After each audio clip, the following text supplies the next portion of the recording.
disciples transforming. Saudara, hari ini spesial Sunday di bulan Februari gitu ya. Saya rindu membagikan apa kata firman Tuhan tentang hubungan, khususnya bagi Anda yang membangun hubungan baik sebelum menikah maupun yang sudah menikah. Ya, dengan judul Relationship, Truth and Myth, atau kebenaran-kebenaran dan juga kebohongan atau mitos yang seringkali tanpa sadar kita percayai dan ternyata itu mempengaruhi banyak keputusan kita dan bagaimana kita approaching atau menghadapi, mengatasi masalah atau melihat orang lain. Ya, firman Tuhan di Yohanes pasal yang ke-8 ayat yang ke-31 dan ke-32. Maka katanya kepada orang-orang Yahudi yang percaya kepadanya, jikalau kamu tetap di dalam firman-Ku, kamu benar-benar adalah murid-Ku dan kamu akan mengetahui kebenaran.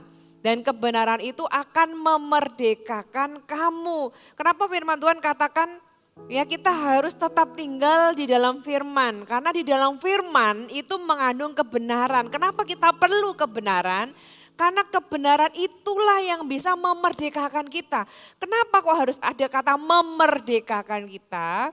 Karena seringkali tanpa sadar kita ini punya belenggu gitu ya, pola pikir yang salah yang membelenggu kita, penjara yang memenjara hati kita sehingga kita itu kelihatannya makhluk yang bebas tapi di dalam penuh dengan belenggu dari kebohongan-kebohongan yang tanpa sadar kita percayai. Nah, apa yang bisa memerdekakan kita adalah kebenaran firman Tuhan. Oleh sebab itu penting untuk bagi kita tetap tinggal di dalam firman Tuhan dan menemukan kebenaran firman Tuhan. Dan saya percaya hari ini Anda ada di rumah Tuhan karena juga Anda mau terima kebenaran. Amin. Nah, kita ini terima kebohongan atau bisa mempercayai sesuatu yang salah itu dari mana? Seringkali dari apa yang kita lihat, kita dengar, cerita yang kita dengar, film yang kita lihat, atau situasi atau pengalaman di masa lalu yang kemudian kita simpulkan, atau dari quote-quote yang kita baca, atau dari orang lain dan sebagainya. Kalau orang itu sering melihat film yang isinya perselingkuhan gitu ya, terus dia dengar temannya itu juga punya pacar selingkuh, terus kemudian dia lihat sini, akhirnya orang itu bisa tanpa sadar ya masuk ke dalam alam bawah sadarnya mempercaya bahwa ya pernikahan itu pasti akan ada perselingkuhan. Makanya kita harus dari awal itu harta sendiri-sendiri gitu ya. Nanti kalau tiba-tiba ada perselingkuhan gimana? Kalau aku nggak punya harta gimana? Nah, kenapa? Akhirnya keputusan itu lahir kenapa? Karena kepercayaan yang salah yang tanpa sadar dimiliki seseorang lewat apapun yang dia lihat atau mungkin trauma di masa lalu, pengalaman-pengalaman di masa lalu gitu ya. Nah, di minggu ini saya mau bicara khususnya bagi Anda yang akan membangun hubungan, yang sedang membangun hubungan dan yang sudah menikah. Saya akan coba jelaskan satu-satu, sebenarnya ada banyak tapi saya coba sebanyak mungkin dan firman Tuhan hari ini poin-poinnya bukan untuk Anda bawa pulang masuk kemudian semua untuk dilakukan tapi lebih untuk refleksi masing-masing poin. Apakah ada kebohongan yang Anda selama ini tanpa sadar Anda percayai sehingga hari ini Anda tahu itu salah. Ya, kebenaran memerdekakan Anda dan sejak hari ini Anda berubah di dalam mengatasi atau menjalani hubungan Anda. Ya, saya mulai dari orang yang belum menikah. 5 kebohongan yang seringkali dipercayai orang yang masih single atau di dalam hubungan sebelum pernikahan. Yang pertama, ada banyak orang yang percaya bahwa ada satu orang itu tercipta hanya untukku gitu ya. Ada satu orang yang sudah ditentukan Tuhan sebagai jodoh saya gitu. Saudara, apakah benar demikian? Makanya kan ada kalimat yang berkata bahwa kamu tercipta hanya untukku gitu kan. Dan Anda percaya demikian sehingga Anda mencari mana itu satu orang di antara miliaran orang di dunia ini, mana itu satu orang yang tercipta hanya untukku. Kebenarannya apakah jodoh itu hanya murni Tuhan yang tentukan? Enggak saudara, itu salah, totally wrong. Jodoh itu di tangan Tuhan dan di tangan kita. Bagian Tuhan adalah memberikan tuntunan, memberikan arahan, memberikan batasan atau guidance. Pilihlah orang-orang yang demikian. Boleh nggak kita punya lebih dari satu pilihan? Boleh banget. Ya, Anda bisa punya beberapa pilihan, bukan berarti semuanya dipacarin, bukan ya. Jadi sebelum masuk ke dalam hubungan pacaran, Anda bisa punya, oh mungkin orang ini, tiga-tiganya sama-sama anak Tuhan gitu ya, ketemu di gereja atau mungkin ketemu di CG ya, tapi jangan di list di CG ya, satu-satu wanita di kanan kiri atau pria di kanan kiri. Saudara, tapi punya komunitas, berteman dengan banyak orang. Anda bisa lihat kira-kira orang ini atau orang ini dari beberapa pilihan itu Anda mengerucut akhirnya jadi satu. Nah, di dalam perjalanan itulah Tuhan itu menuntun. Saya percaya Tuhan juga yang mempertemukan Anda dengan orang-orang yang Anda harus temui. Kok tiba-tiba saya bisa masuk CG ini? Kok tiba-tiba saya itu bisa ketemu sama itu? Dikenalin, saya percaya ada campur tangan Tuhan. Tapi keputusan atau pilihan itu di tangan kita. Jadi jodoh itu di tangan Tuhan dan di tangan kita.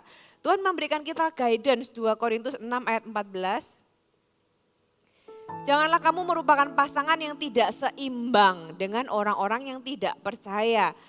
Sebab persamaan apakah yang terdapat antara kebenaran dan kedurhakaan? Atau bagaimanakah terang dapat bersatu dengan gelap? Jadi sebenarnya apa yang Tuhan itu harapkan dari pernikahan adalah kesatuan. Ya, satu, punya kesamaan dan kesatuan ya. Persamaannya adalah di dalam kebenaran. Apakah sama-sama satu visi menyenangkan hati Tuhan? Walaupun sama-sama Kristen, ada Kristen yang sekedar datang ibadah bahkan cuma datang Paskah sama Natal misalnya. Ya kan, Kristen enggak? Ya Kristen. Tapi kalau Anda itu sungguh-sungguh sama Tuhan, ikut CG, jadi leader misalnya. Anda itu antusias sama Tuhan. Saudara, walaupun sama-sama Kristen, ya enggak seimbang, enggak satu nilai. Anda perlu punya pengetahuan, nih orang satu nilai enggak ya. Karena misalnya sama-sama berjalan dalam firman Tuhan, di dalam pernikahan itu kan kita harus berjalan bersama-sama.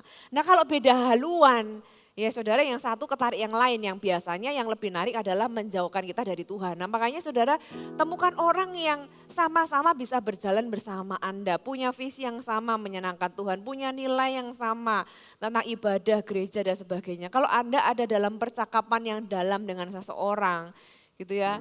Saudara perhatikan orang ini cerita enggak tentang Tuhan, tentang ibadah, tentang gereja, tentang imannya atau pelayanannya. Kalau dia enggak pernah mention sama sekali, berkali-kali Anda ngobrol dengan percakapan yang lebih dalam dan enggak pernah mention sama sekali, itu sudah warning sign sebenarnya.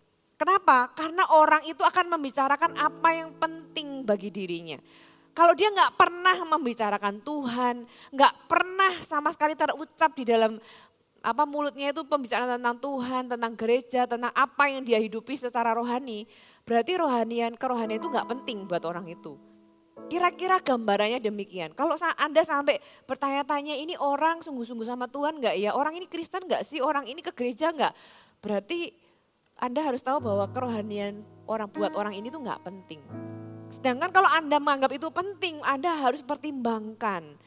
Apa yang Anda anggap penting, carilah orang yang sama-sama menganggap penting hal-hal fondasi secara spiritual sama dengan Anda. Karena nantinya Anda akan mendidik anak sama-sama. Nah kalau fondasinya beda, itu akan menjadi potensi konflik juga pada akhirnya. Saudara, kembali ke yang tadi, apakah ada satu orang? Jawabannya tidak, Tuhan menuntun, kita yang memilih. Amin.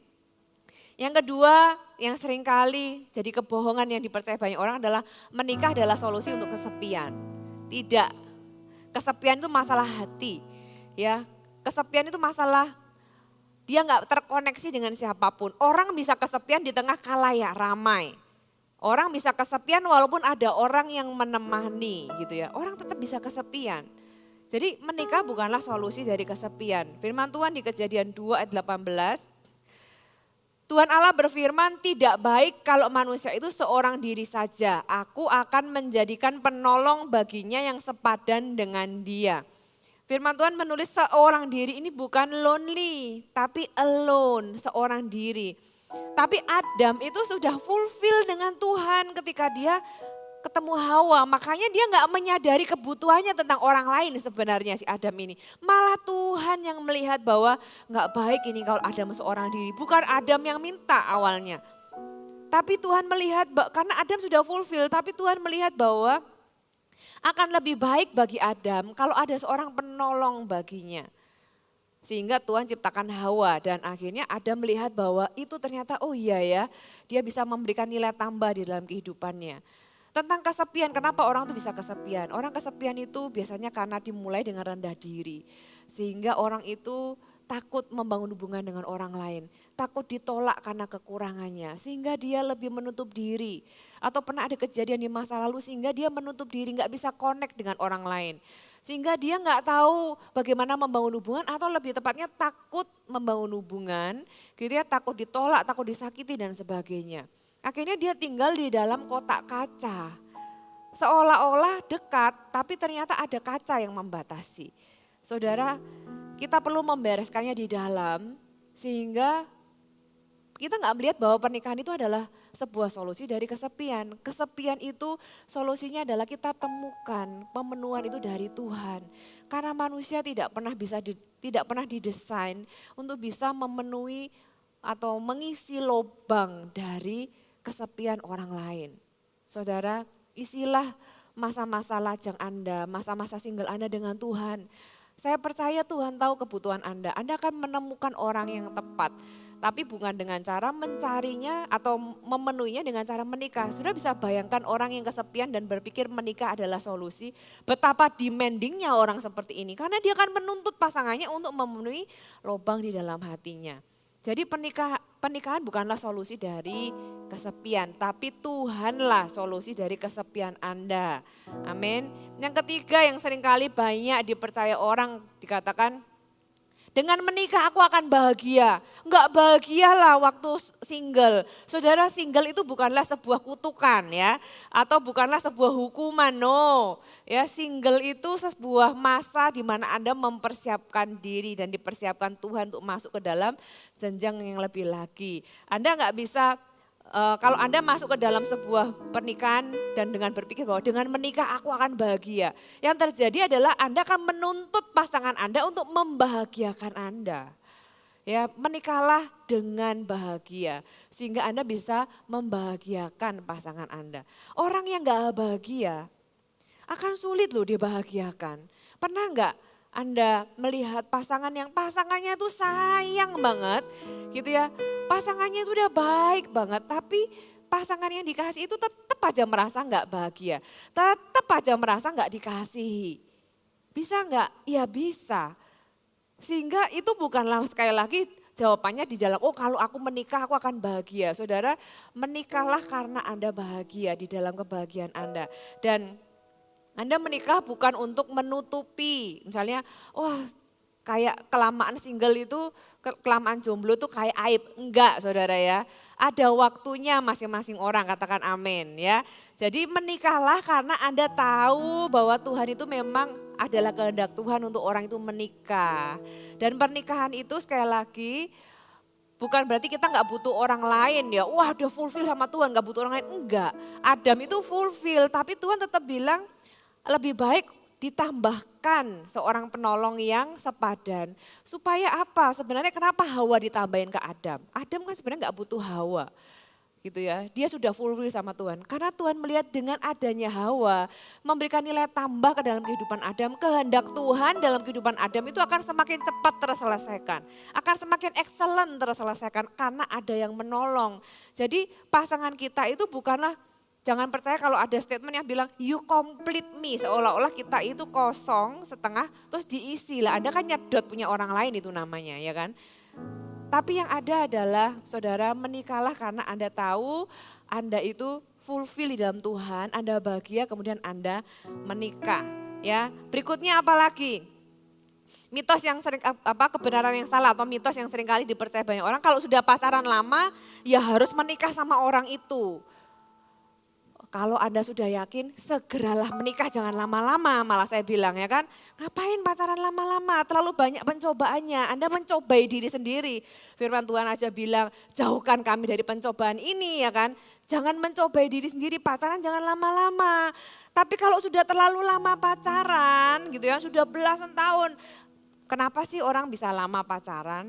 Ada beberapa faktor. Yang pertama karena mungkin dimulai terlalu dini. Oke, mungkin ya nggak ada yang ngasih tahu, nggak ada yang, ya oke gitu ya. Oh dimulai dari SD gitu ya, jarang lah ya. Dari SMP biasanya kadang-kadang ya kan.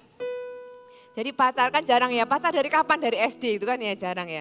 Saudara, karena dimulai terlalu dini sehingga terlalu larut sampai panjang. Atau apa misalnya, merasa selalu nggak siap. Aduh kapan ya, aduh belum siap. Lu pertanyaannya kapan siapnya kan gitu kan. Kan kita harus tahu, oh oke hari ini aku belum siap. Jadi apa yang harus aku lakukan untuk mempersiapkan diri. Kapan deadline-nya sehingga kita tahu apa yang harus kita lakukan.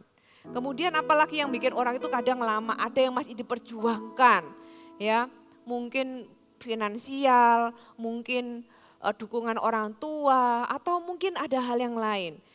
Atau selalu nggak yakin ini orang sebenarnya oke nggak ya? Kayak oke tapi kok enggak gitu ya. Tapi kalau dilepas nanti aku nggak dapat lagi gitu kan. Gimana ya gitu ya. Jadi kayak yakin nggak yakin saudara. Saudara harus putuskan, saudara nggak boleh gantung anaknya orang. Dan saudara juga yang wanita jangan mau digantung terlalu lama. Saudara punya waktu itu berharga. Sehingga Anda jangan pacaran terlalu lama dan setelah lama dengan kondisi Anda sudah terlanjur lama, ya udahlah karena udah keluarga besar udah tahu gitu ya. Padahal Anda tahu ternyata bahwa orang ini itu sebenarnya bukan orang yang tepat. Dan biasanya banyak pasangan itu berlama-lama karena berharap pasangannya berubah. Padahal dia tahu bahwa sebenarnya orang ini nggak benar gitu ya, nggak baik.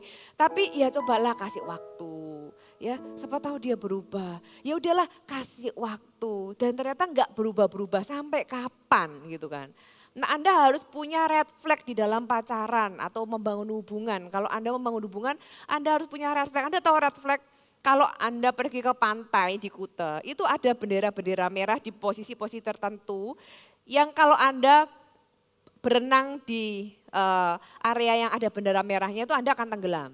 Karena apa? Karena ada tanda bahaya. Nah red flag di dalam sebuah hubungan contohnya. Kalau orang-orang yang mengasihi Anda, komunitas atau teman-teman yang baik sama Anda, yang jujur sama Anda, orang tua Anda tidak mendukung hubungan Anda, tidak mendukung atau tidak mengasihi orang yang Anda kasihi, itu sebenarnya sudah red flag. Anda harus berpikir kenapa orang-orang di sekelilingku ini gak suka sama orang yang aku cintai ini. Apa yang aku gak lihat yang mereka lihat. Itu sebuah tanda, ya warning sign. Apalagi gak satu nilai dalam kerohanian seperti yang saya jelaskan tadi. Anda sulit percaya dengan pasangan karena pacar Anda ini ternyata sering ketahuan gitu ya. Ketahuan berbohong gitu kan. Sering ketahuan berbohong. Keren sih, tapi suka bohong.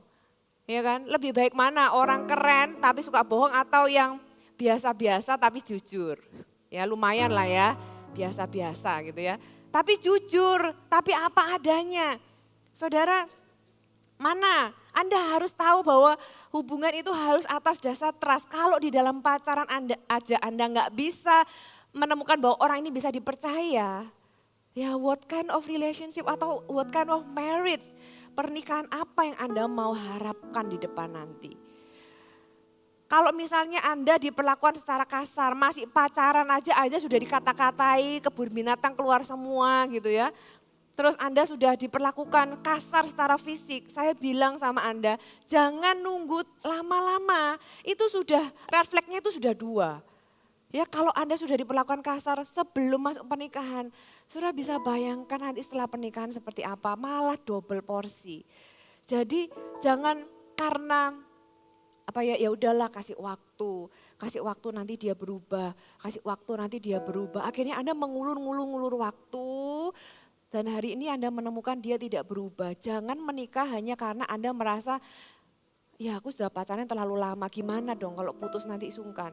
Ya putuskan dari ini, Anda mau putus atau menikah gitu ya. Sehingga Anda bisa punya, Anda punya guidance kira-kira oke, kalau orangnya tepat, iyalah aku ini kelamaan cuma gara-gara ngumpulin uang. Oh ternyata karena aku tuh takut segan semacam. Saudara percayalah di dalam Tuhan ada pemeliharaan. Kalau orangnya sudah tepat menikah. Tapi kalau ternyata Anda tuh hanya mengulur-ngulur supaya orang itu berubah, ya walaupun sudah lama putuskan hari ini. Saya berdoa supaya pesan Tuhan hari ini itu bagi beberapa orang membuat Anda menikah, bagi beberapa orang membuat Anda putus gitu ya. Supaya jelas hidup Anda di depan ya. Amin. Amsal 27 ayat 12, firman Tuhan berkata, kalau orang bijak melihat malapetaka, bersembunyilah dia.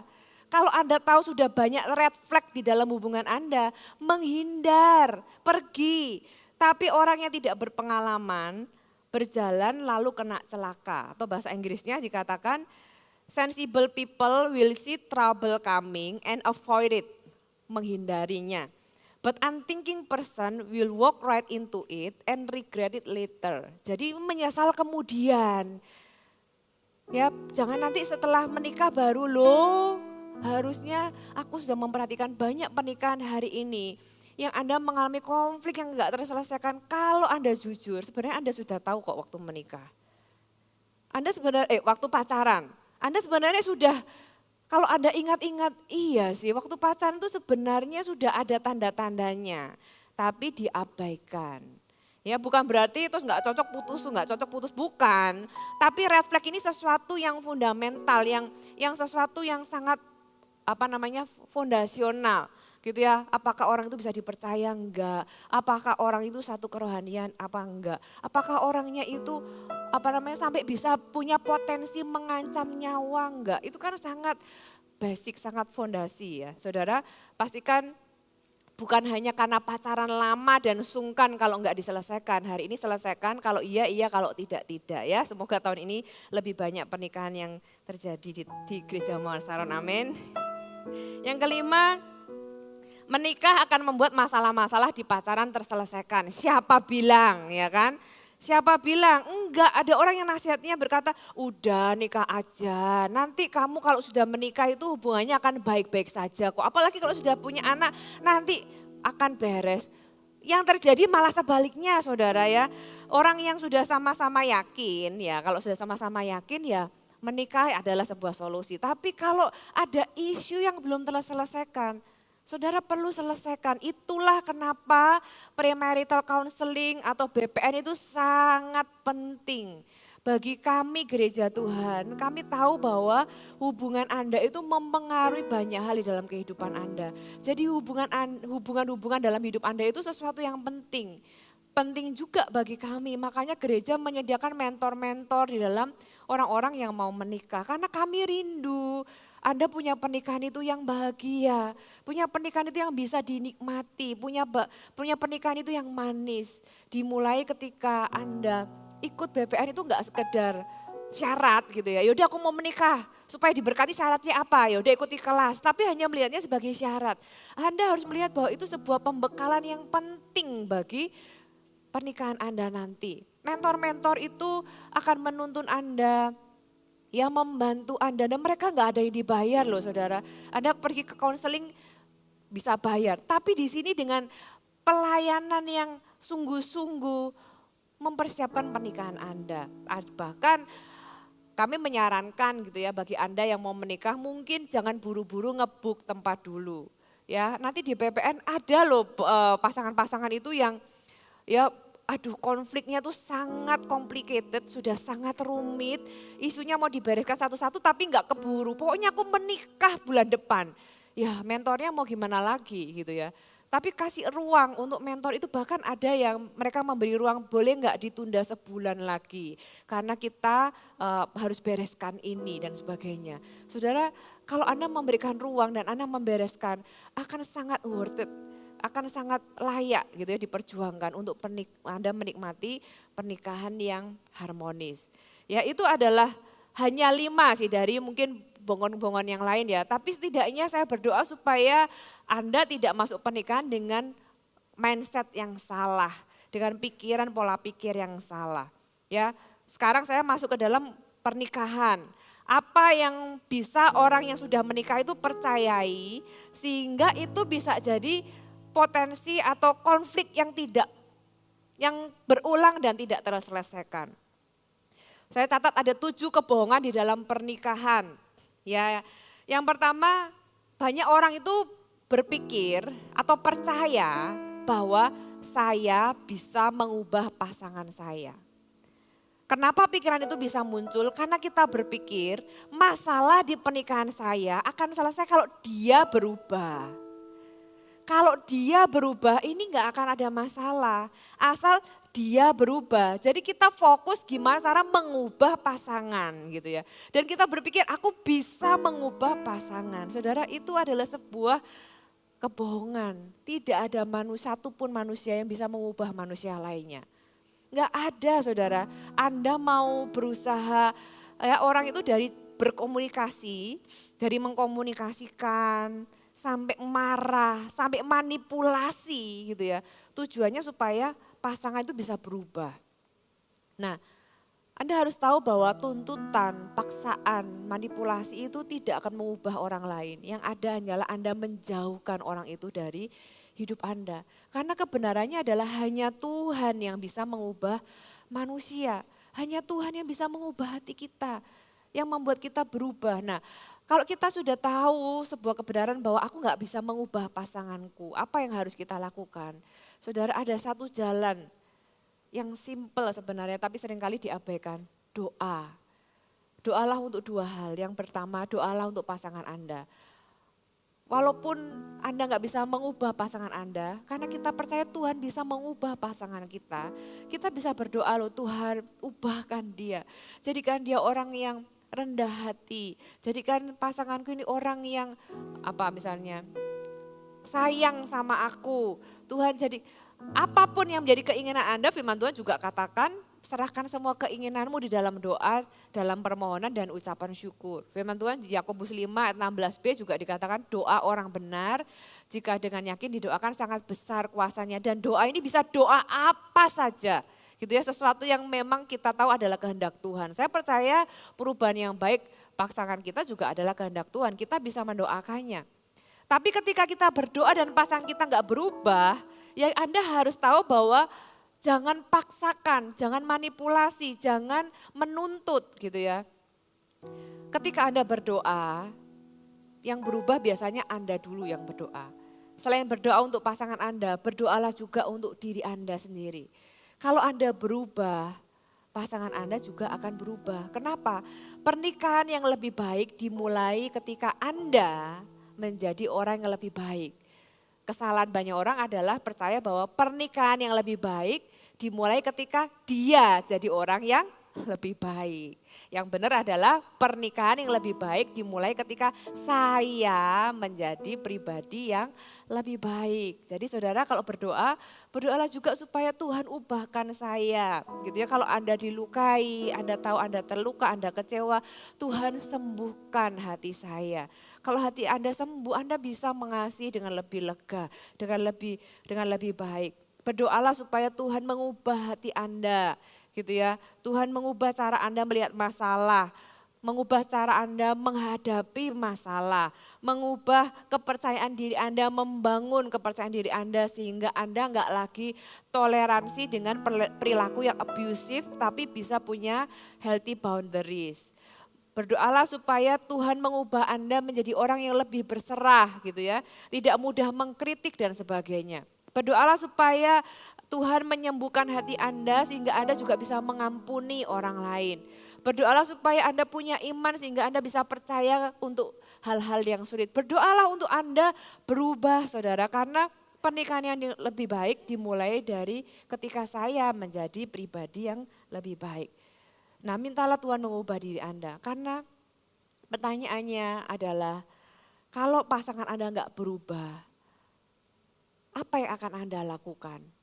Tetapkah Anda masih mau mencintainya? Itu pertanyaan yang harus dijawab semua pasangan seumur hidup. Saya belajar ini dengan cara yang tidak mudah. Saya terus menanyakan karena saya juga dulu percaya ini. Ya, karena kalau saya nggak berhasil keluar dari kebohongan ini, saya nggak akan khotbahkan ini. Karena saya juga dulu percaya bahwa saya bisa itu mengubah Kofuji gitu ya. Ini orang harus berubah gitu ya. Ternyata saya kok yang harus berubah. Nah, pertanyaannya adalah kalau dia nggak berubah, akankah saya itu tetap mau dan bisa mencintai dia? Anda harus tahu bahwa pernikahan itu bukan tentang kebahagiaan. Marriage is not about happiness. Marriage is about unconditionally love. Atau mencintai dalam segala situasi. Itu adalah tujuan dari pernikahan. Kalau Anda cari pernikahan dan bahagia, makanya banyak orang itu akhirnya cari di luar. Kenapa? Karena nggak dapet di dalam. Karena fokusnya apa? Cari bahagia, bahagia, bahagia. Bukan. Di dalam pernikahan itu yang Tuhan mau kita belajar adalah kita belajar mencintai pasangan kita dalam segala situasi. Nah, kalau pasangan Anda nggak berubah dan tetap seperti itu selama-lamanya, cara mencintai seperti apa yang Anda mau lakukan. Karena itu adalah tantangan dari pernikahan. Ya, yang kedua, pernikahan yang baik selalu formulanya 50-50. Banyak orang itu percaya ini. Ya, yang penting aku lakukan bagianku, kamu yang lakukan bagianmu gitu ya. Orang berpikir ini adalah formula yang baik dan benar, tapi tanpa disadari itu bisa jadi bahaya bagi keduanya. Karena akhirnya dua-duanya saling scoring. Aku kan sudah kerja keras, ya kamu lah lakukan bagianmu. Kita ini kayak gini ya karena kamu, aku sudah lakukan bagianku kok kamu yang belum. Akhirnya cuma scoring gitu ya, menetapkan aku sudah skor segini, kamu belum. Aku sudah lakukan ini tapi kamu kok belum berikan. Jadi kayak lebih ke transaksional. Sedangkan Tuhan mengajarkan di Efesus 5 ayat 25, di dalam pernikahan itu dikatakan, hai suami, kasihilah istrimu sebagaimana Kristus telah mengasihi jemaat dan menyerahkan dirinya baginya. Jadi bedakan antara membagi peran antara suami dan istri. Dan kita nggak bisa kalau orang itu punya pikiran marriage itu 50-50, pembagian peran itu akan dijadikan pelor untuk konflik. Ya, istri itu ngurusin anak, suami itu kerja pokoknya. Jadi kalau anak ada masalah, ya itu salahnya istri doang. Dan sebaliknya, kalau uangnya nggak cukup, ya salahnya suami doang. Kita nggak bisa kayak gitu. Pernikahan itu bukan tidak pernah didesain 50-50. Tapi pernikahan itu didesain 100-100 saudara. Kita satu sama lain memberikan semuanya yang terbaik yang kita bisa berikan. Bahkan kalaupun itu lebih dari yang diharapkan atau pembagian peran, kita berikan lebih. Karena pada awalnya pernikahan itu didesain untuk 100-100, katakan amin. Ya, jadi jangan lagi punya pikiran bahwa ya 50-50, kalau aku sudah lakukan ya semua ini karena salahmu. Saudara, itu salah karena bukan demikian pada awalnya. Yang ketiga, kebohongan yang seringkali dipercaya orang yang sudah menikah adalah hal kecil tidak akan jadi masalah besar. Gak apa-apa lah ya, cuma satu rahasia aja. Gak ada orang yang tahu, ini gak akan ngefek apapun. Just one little secret. Satu rahasia kecil atau satu kebiasaan buruk kecil. Atau satu masalah kecil yang gak terselesaikan. Atau satu kecanduan kecil yang mungkin pasangan gak tahu. Yang penting kan gak mempengaruhi hubungan. Siapa bilang? Hal kecil itu, semua hal besar itu dimulai dari hal kecil. Dan hal kecil yang ada di dalam gelap itu bertumbuh dengan pesat. Every sin, semua dosa itu bertumbuh dengan luar biasa ketika ada di dalam gelap. Pertanyaannya, apa yang Anda tutupi? Mengapa Anda menutupinya? Gitu ya, contoh misalnya pengeluaran yang sembunyi-sembunyi. Pengeluaran itu dalam arti spending, pengeluaran keuangan yang sembunyi-sembunyi gitu ya. Buat akun yang berbeda contohnya. Terus akun IG misalnya atau akun sosial media atau whatever gitu ya. Punya akun yang beda. Terus punya nomor handphone yang lain misalnya. Ya, dan sebagainya. Nanti tiba-tiba download aplikasi, kemudian kalau sebelum pulang ke rumah di-delete aplikasinya misalnya. Firman Tuhan di Kidung Agung 2 ayat 15. Tangkaplah bagi kami rubah-rubah itu, rubah-rubah kecil yang merusak kebun anggur kami yang sedang berbunga.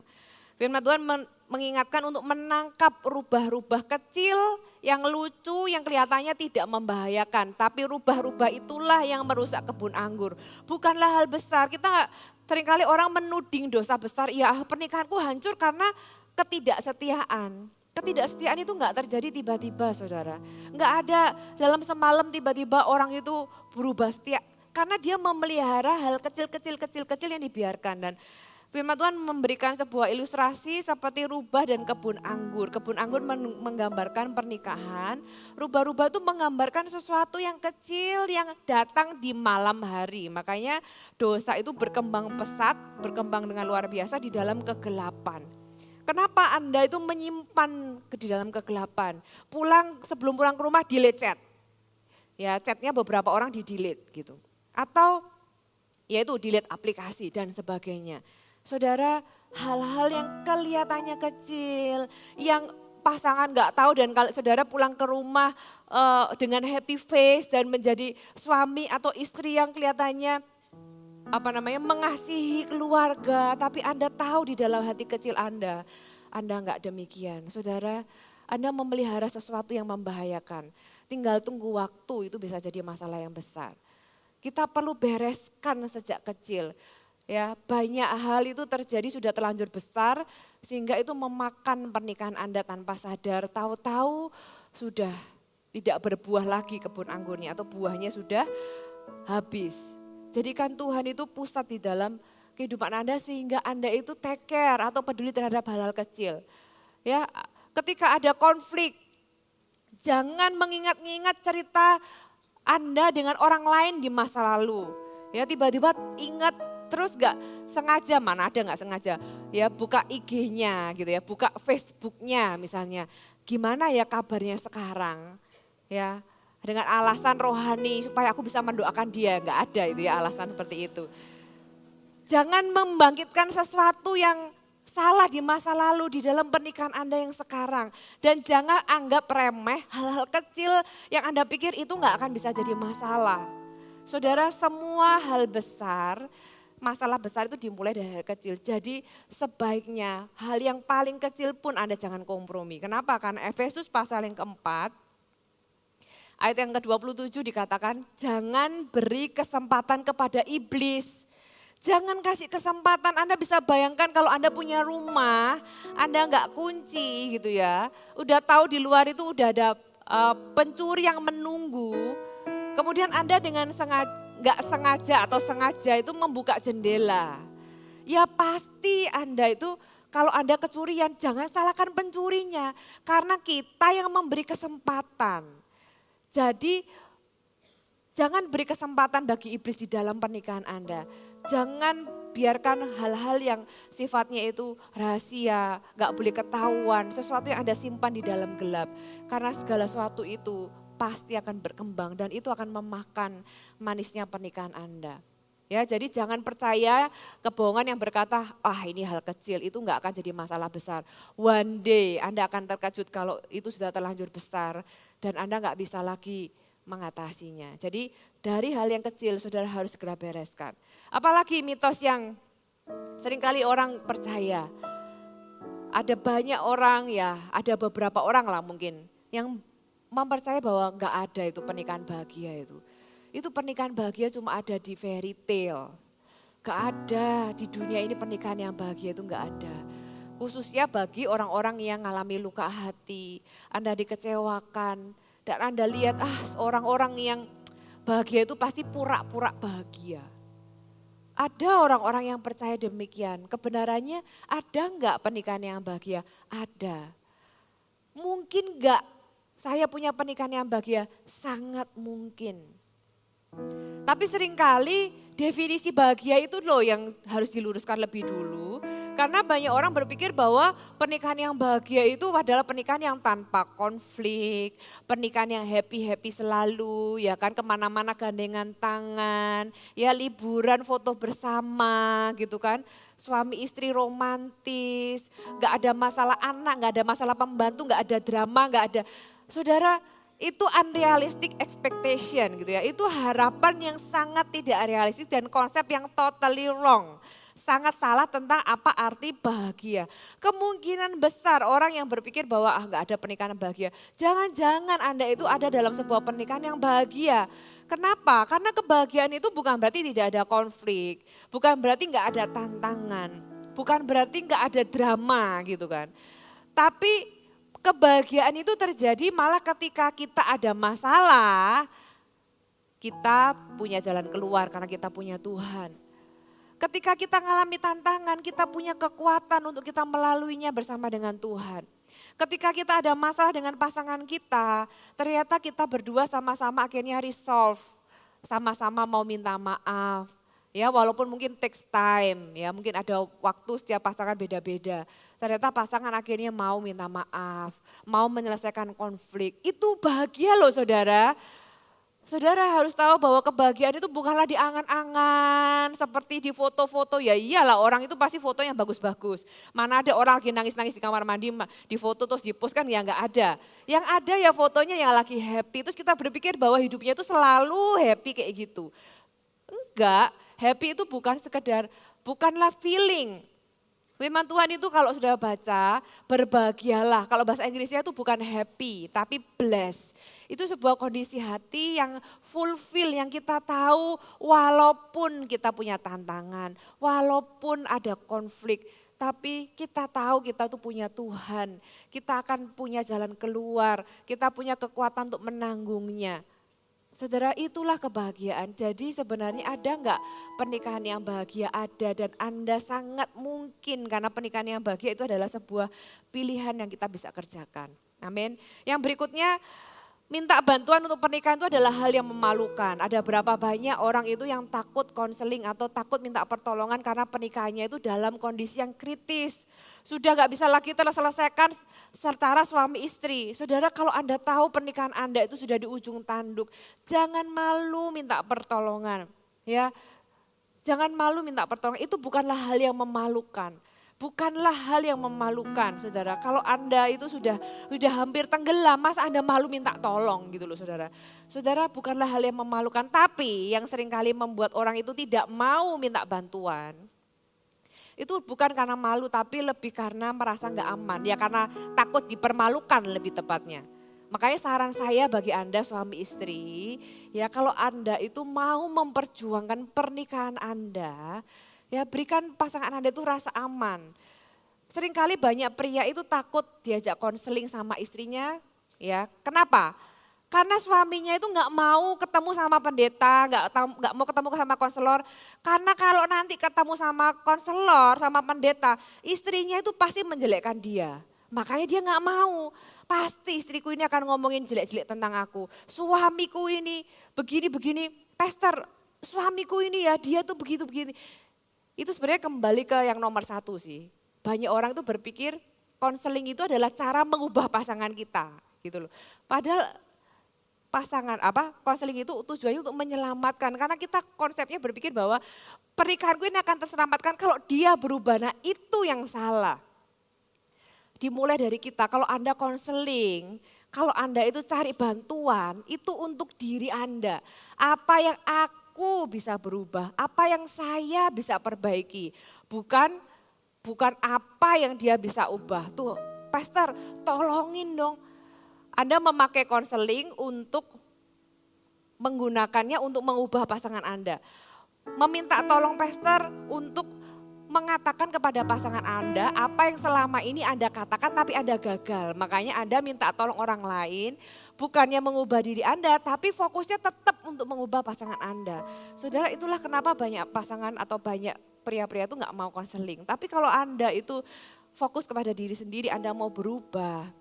Dan Anda gak fokus kepada kesalahan pasangan Anda. Saya percaya kok dua-duanya kalau Anda mau memperjuangkan hubungan Anda, letakkan ego Anda, letakkan kesombongan Anda, perjuangan pernikahan Anda dan meminta bantuan untuk pernikahan Anda itu bukanlah hal yang memalukan. Saya berdoa kalau ada pernikahan yang perlu direscue di gereja ini, saudara, kita sangat mau dan sangat rindu untuk menolong pernikahan Anda. Karena kami mau Anda menikmati pernikahan yang memang Anda jalani bersama-sama dengan pasangan Anda. Amin. Yang keenam, kebohongan apa? saya nggak merasakan percikan api di hati, berarti saya sudah tidak mencintainya lagi. Siapa bilang? Ya, cinta itu bukanlah sekedar gitu ya waktu gandengan tangan. Terus kangen waktu nggak ketemu, nggak kayak gitu. Cinta itu bukanlah sekedar didefinisikan dengan perasaan asmara. Walaupun di dalam pernikahan itu ya dibutuhkan, tapi kadang-kadang bagi Anda yang sudah menikah lama, setuju nggak sama saya bahwa di dalam pernikahan itu Anda bisa mencicipi semua macam feeling. Ya, dari yang cinta ya setengah mati sampai yang marah setengah mati gitu ya. Sampai dari yang jengkel sampai sudahlah ya putus asa nggak tahu lagi mau diapain lagi. Terus balikan lagi, sayang lagi, marahan lagi, terus ya berantem lagi. Ya gitu. Apakah itu normal? Itu normal gitu ya. Jadi itu bukanlah indikasi Anda ada dalam pernikahan yang buruk. Tapi kalau itu tidak terselesaikan terus-menerus dan memberikan jurang yang tambah besar. Nah itu lagi saya bilang kembali ke mintalah bantuan. Itu bukan hal yang memalukan. Tapi kalau Anda itu merasa hambar, merasa nggak ada percikan api, bukan berarti Anda tidak mencintainya lagi. Disitulah ujian cinta malah sebenarnya. Karena apa? Karena disitulah komitmen berbicara. Disitulah komitmen berbicara. Cinta sama dengan juga komitmen. Jadi cinta itu enggak didefinisikan dengan feeling, tapi keputusan Anda. Nah ketika Anda tahu Anda enggak lagi bertahan kepada feeling, disitulah komitmen itu kicks in gitu ya. Komitmen itu diperlukan dan komitmenlah yang membuat Anda tetap stay, bukan feeling. Jadi kalau Anda tidak merasa percikan api, bukan berarti Anda sudah tidak mencintainya, tapi Anda tetap bisa mencintainya ketika Anda memutuskan aku mau komit sama orang ini. Yang terakhir, kebohongan yang terbesar yang seringkali orang percaya adalah there is no hope for my marriage. Enggak ada harapan untuk pernikahanku. Ya sudahlah ya, aku stuck sama orang ini, sudah enggak ada harapan lagi. Anda enggak mau berubah, Anda juga tahu pasangan Anda juga enggak bisa dirubah. Saudara, walaupun saya tahu ada orang-orang yang tidak mudah di dalam pernikahannya, memang ada orang-orang itu yang mengalami masalah yang sangat pelik, dikhianati berulang-ulang gitu ya. Rasa sakitnya itu tidak dapat disangkali, mengalami abusive baik secara verbal maupun fisik. Saya enggak mengecilkan kalau ada orang-orang yang mengalaminya, tapi saudara harus tahu bahwa selama ada Tuhan, saudara punya harapan, katakan amin. Selama ada Tuhan, janganlah putus pengharapan. Ada pengharapan di dalam Tuhan. Saya undang kita semua bangkit berdiri. Pernikahan yang memuliakan Tuhan itu bukanlah hal yang mustahil. Tapi sesuatu yang kita bisa pilih. Dan siang hari ini saya berdoa supaya kebenaran firman Tuhan ini memerdekakan Anda dari banyak kebohongan yang mungkin tanpa sadar kita percayai. Saudara, kalau Anda sudah menikah, tanyakan di dalam diri Anda, kalau pasanganku ini tetap sama seperti ini selama-lamanya, bagaimanakah aku tetap bisa mengasihinya? Saudara gak punya pilihan lain selain belajar menerima. Makanya saya bilang bahwa pernikahan itu bukanlah tentang happiness, bukanlah tentang kebahagiaan, tapi tentang loving unconditionally. Itu yang kita perlu latih sepanjang perjalanan pernikahan kita. Supaya kita bisa memancarkan dan mengalami kasih Tuhan. Yang ketika kita gak setia, Tuhan tetap setia. Ketika kita menyakitinya, Tuhan itu tetap mengasihi kita. Itulah yang kita mau berikan kepada pasangan kita, amin. Mari kita hampiri Tuhan, kita nyanyikan satu lagu. Hai, terima kasih sudah bergabung bersama kami, Gereja Mount Sharon, Jabodetabek. Sebagai gereja Tuhan, adalah kerinduan bagi kami untuk melihat Anda terus bertumbuh di dalam pengenalan akan Tuhan dan mengalami perubahan hidup. Maka dari itu, bergabunglah bersama komunitas kecil kami, Connect Group. Dapatkan informasi lebih lanjut pada kolom deskripsi kami. Last but not least, don't forget to subscribe dan bagikan video ini kepada orang yang Anda kasihi. Thank you for joining us and see you next time.